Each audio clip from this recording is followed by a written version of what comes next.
If you freeze up every time you get in front of the camera or you dread watching your videos back, you are not alone. If you feel awkward in front of the camera, that isn't actually a sign that you're not cut out for YouTube.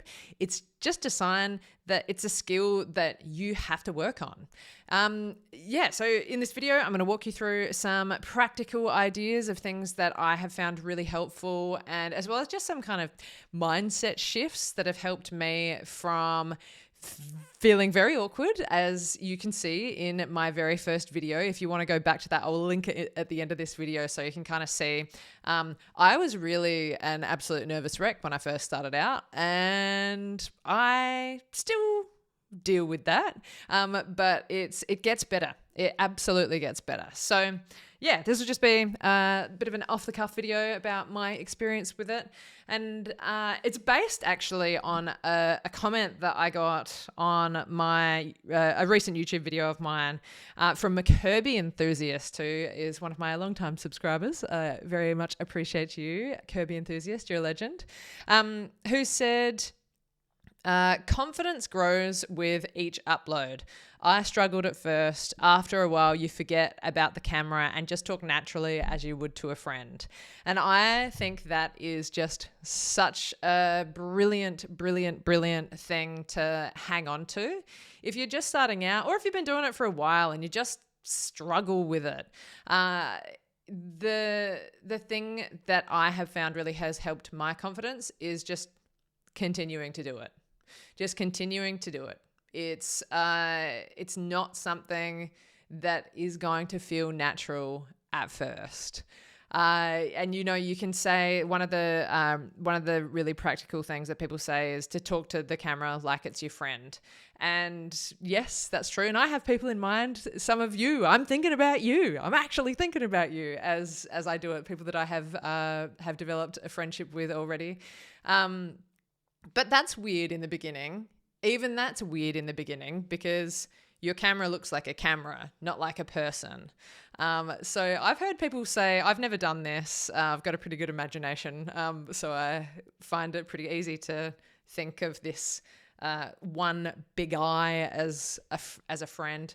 But I've heard of people talking about, like, they'll actually stick a photo of one of their people right next to the lens of their camera. And I don't know, maybe that's something, let me know in the comments if that's something that you have found helpful. But yeah, repetition. On the weekend, a couple of days ago, my daughter is about to turn 1, which is very, very exciting and also completely unbelievable. And I have always thought I would want to make her first birthday cake for her. And I was getting myself really freaked out about that prospect and like, oh man, what if I mess it up? Or like, what if the cake sucks? What if it tastes horrible? Blah, blah, blah, blah. So you know what I did on the weekend was I did a practice run of the cake.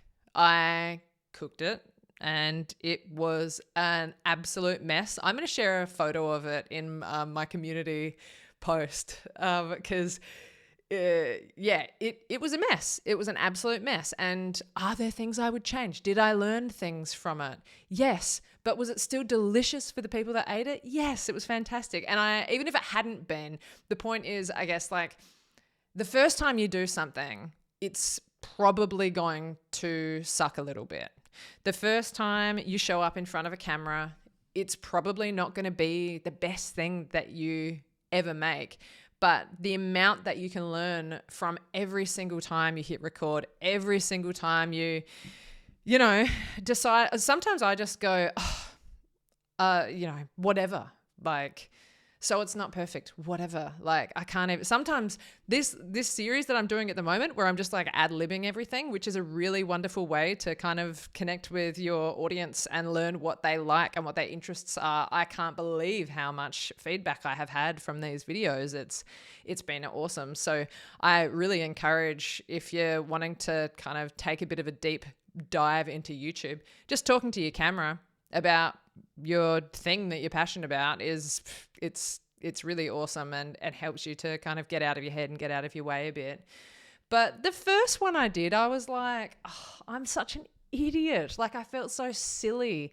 But sometimes you just have to feel silly and feel like it's like a little bit dumb.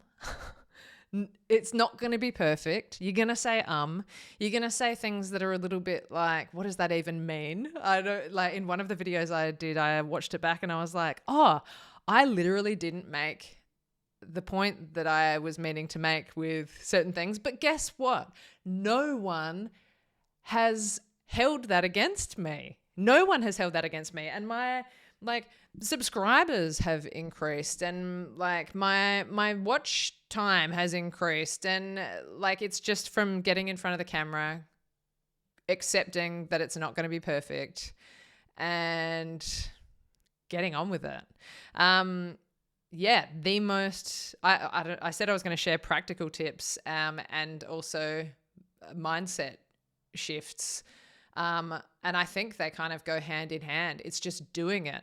Just do it over and over and over again. And but upload it. Upload it to YouTube so you can get feedback. Like, and I have a couple of times I'll have a little bit of a false start because I'm like, oh no, I need to make sure I say in the beginning of the video, like, this is what it's about.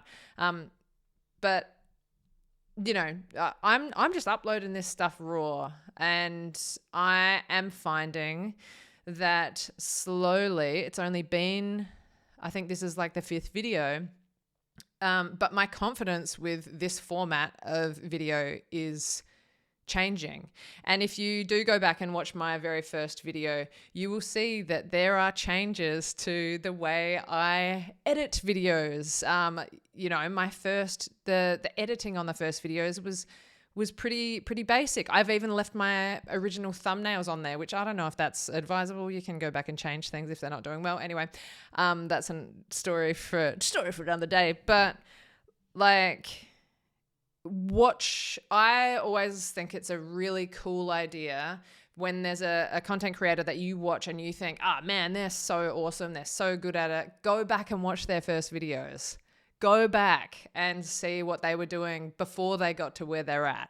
Because every single video we make, even if you just learn one little thing from it, even if it's just that it gave you more confidence to stand in front of the camera for your next video, or you learn a new editing trick, or I don't know, your hook is better, you're able to get people to watch for longer, you're able to get more comments and interaction from the audience, which is a wonderful thing that YouTube goes, oh, wow, this must be a really interesting video if people are commenting. So please say hello, just hello in the comments. I'd appreciate that.